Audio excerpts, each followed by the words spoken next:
Well, hello everyone, and welcome back to another installment in our No Buff Rift Clear series. We are getting towards the end of the Lambda Rifts, but there's still a couple of them left to go through. And today's Rift is a very interesting one because if you're not ready for it, it is going to take you on a ride based off of how this Rift behaves. And that is the level 24 Rush Rift that has the objective of defeating 30 enemies or more in Avengers Tower. And the bottom line for this is yes, you have to get to the 30 clears.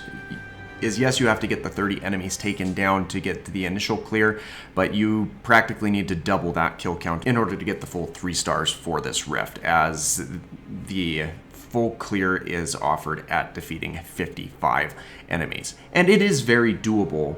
But the biggest thing that makes this a little bit difficult is you will deal more damage over the course of the fight. Every minute you have an increase in attack damage being dealt, but that same attack increase is also being applied over to the opponents. So if you have a team member that goes down, you are going to be at a disadvantage. You do have the option of reviving them, but it's going to take more time and leave you vulnerable to being attacked by your opponents as well. So the biggest things that I recommend with this is, first off, as always, you want to make sure that you can prioritize ability and synergy attacks wherever you possibly can, because they deal a lot more damage as a general rule and allow you to sweep through your opponents a lot more quickly.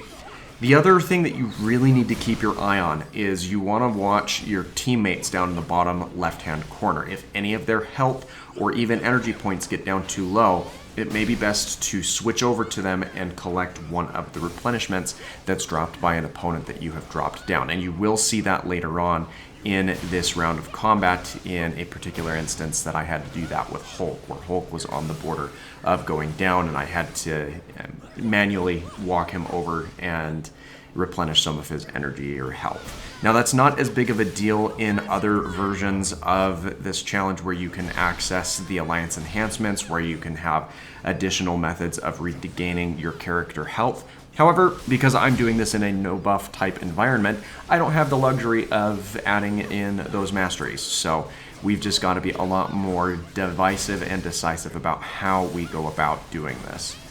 It is a lot of fun though, and as you can see, there's some well-deserved combat that takes place throughout here. And you're honestly going to get your best mileage out of these type of challenges by switching in and out of the various different members of your team. Because again, where I have less access to energy points because I haven't leveled up the character abilities to make their energy points more efficient for the nature of this challenge, it does add that added complexity. And if I want to unleash a synergy attack, I need to be able to have the energy points available to me. And if I don't want to take a moment and attack into my opponents to replenish the character's own energy points, the next best thing is swapping over to a character that does have energy points available to unleash a synergy type attack.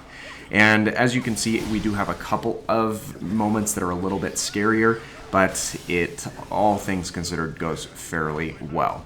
The other thing that you'll want to keep in mind is the management of your extreme attacks, because your extreme attacks are excellent opportunities to bolster the number of opponent takedowns that you can net over the course of this challenge.